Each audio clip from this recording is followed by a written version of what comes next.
Hello, welcome to another first appearance rating video. First up, let's go with an early Bronx books. Machine Man, Jack Kirby. As much as I love Jack Kirby, Machine Man didn't do much for me. My first run in with Machine Man, of course, is when Barry Windsor Smith did the 4-issue miniseries, and I absolutely loved the art. The story was okay, so naturally I did spend some time trying to find out more about Machine Man after that miniseries came out, and eventually I did acquire his first appearances, and it's an interesting story. How 51 robots were created, well, not robot, androids, and they started to have should I say, they start to create trouble for their creators, mankind, and most of them were destroyed. They were all built with a bomb in their neck that the creators, the scientists, can detonate to destroy them. And as they felt that the android was getting too smart, start to think more like their own person, like a man, they were then destroyed. 50 of the 51. And Machine Man started out as X-51, the 51st android, and he lived with a scientist, and they had like a father and son kind of relationship where the scientist would call him son, refer to him as, like his son, and X-51 would refer to him as dad, and dad was able to remove the detonator, the bomb in his neck, and sacrifice himself to save X-51. So X-51 was not destroyed like the rest of his other 50 androids. And eventually he was captured. And at the end of this issue, the black monolith is in the movie 2001 Space Odyssey show up to rescue him. I never owned issue number 9, so I do not know what happened. But as far as the name, the look, I give him a 2.5. You don't really get to know his power or what, other than he's an android with some level of intelligence. I have no idea what his power is if I was reading this book. So I give 2.5 out of 5 average. And the story, I gave it a 3. It was interesting enough that if I bought this issue off the rack, I most likely will grab issue number 9 just to find out what the heck happened to X-51. Because I'm a fan of the movie 2001 Space Odyssey. So 5.5 out of 10, not a high score. And Machine Man is just one of those characters that Marvel didn't do much with him, and I understand.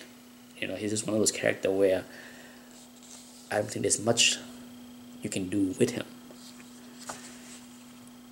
Next up is a copper book, or modern as some people would call it. Here's my Readers 238.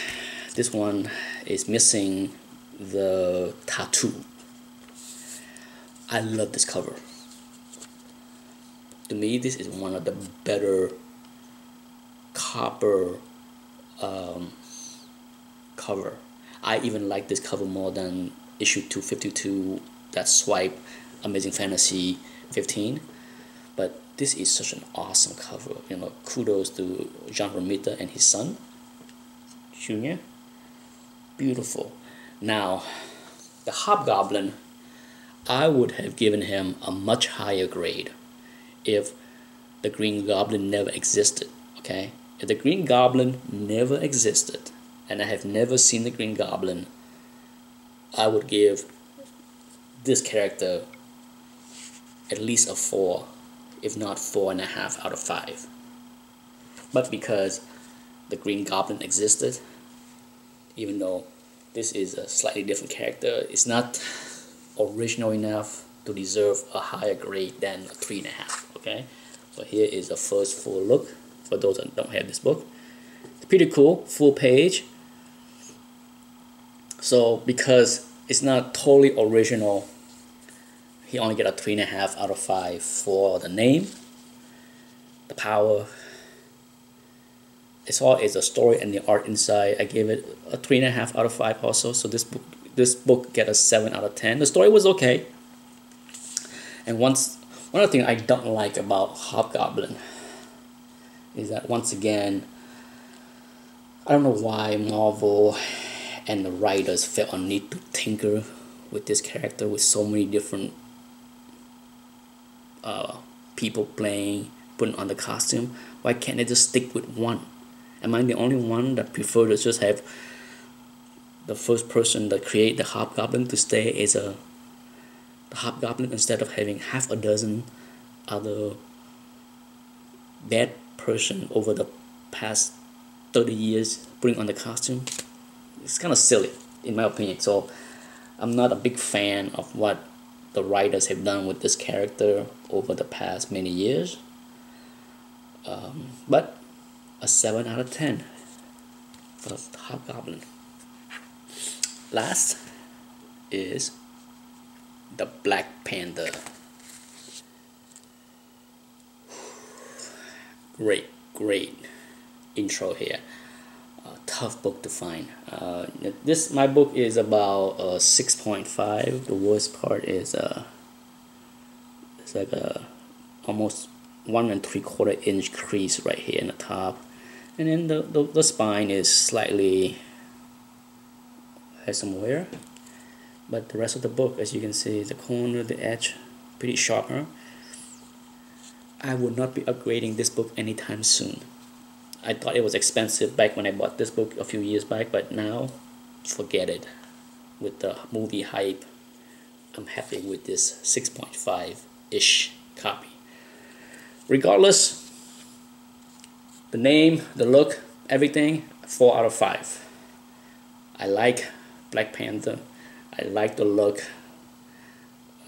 You get to know his power a little bit, as in many first character intro. You never can fully understand the full scope of the character. So, but for what it is shown in this issue, 4 out of 5, and I'm not sure if I can give him something higher, as much as I wanted to. You know, part of me look at his costume and say it's cool, but maybe too, I would say simplistic. It's hard to describe. I wish there was more to the costume. I'm not sure what more Jack Kirby could do to make it look cooler. Okay, but 4 out of 5 is not bad. Okay, it's pretty high. As far as the story, I like it. I like the fact that, you know, once again, this is a 2-part story, so it was not too compressed. You get to see a little bit of Wakanda. Nice creation by Jack and Stan on that.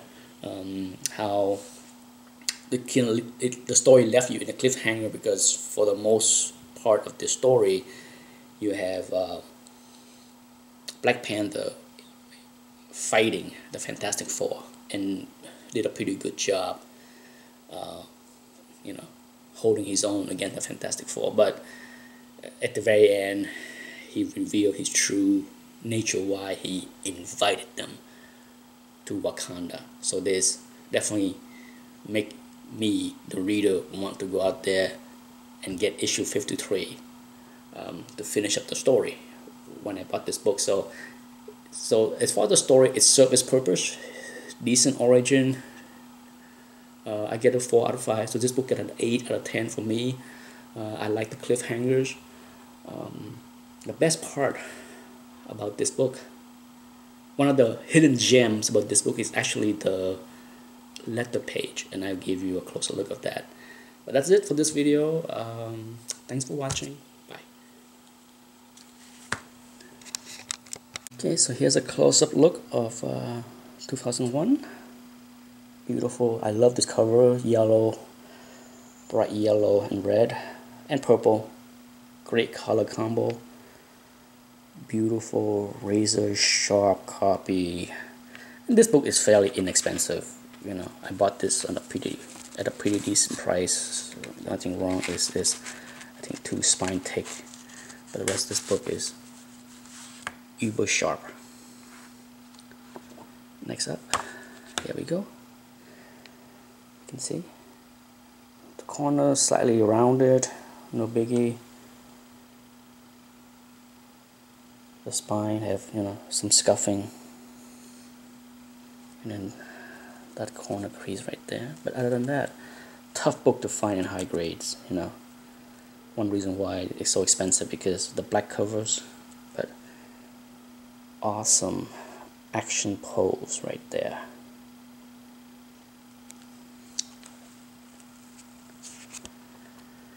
Look at that. The art inside by Kirby and Sinat was awesome.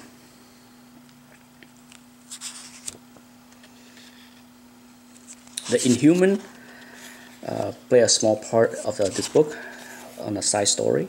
Okay, so we have at first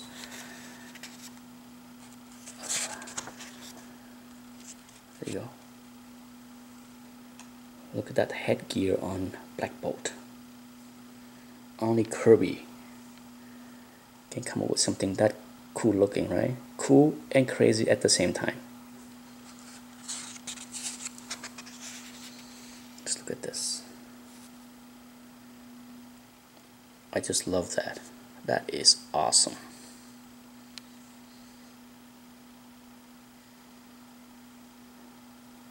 Great action. And as usual, only Jack Kirby can do this kind of crazy machine stuff. To me, Walt Simonson and Jack Kirby are 2 of my favorite when it comes down to you know, drawing this kind of machinery.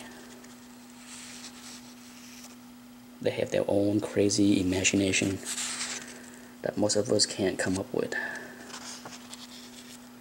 Okay, let's go to the letter page, which I thought was pretty neat. There you go. This book has plenty of action, as you can see.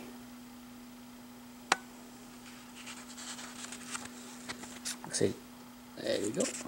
Finally, he revealed himself. This book is actually, you know, the quality of the page is pretty nice. You can see nice and white, and the cover is not too yellow, which is nice. What makes me pretty happy with this copy. You know, often Silver Age Marvel, you got yellow and tan inside, but nope, pretty decent copy. And here's the fun part of this book.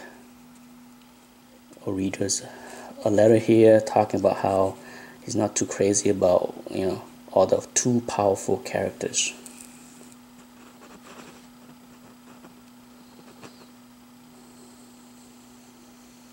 And I agree, you know, as cool as I am with Galactus, you know, when you have a character that are so powerful,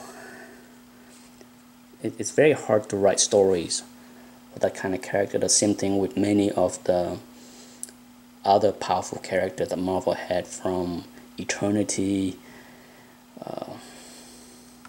and others. You know, it's just many of Doctor Strange enemies are extremely powerful. Not even enemies, many of the characters that were introduced in Strange Tales, in many of Doctor Strange stories, are so powerful that you know, every time I read those stories, I'm just like, where can they go with this character? And look at this.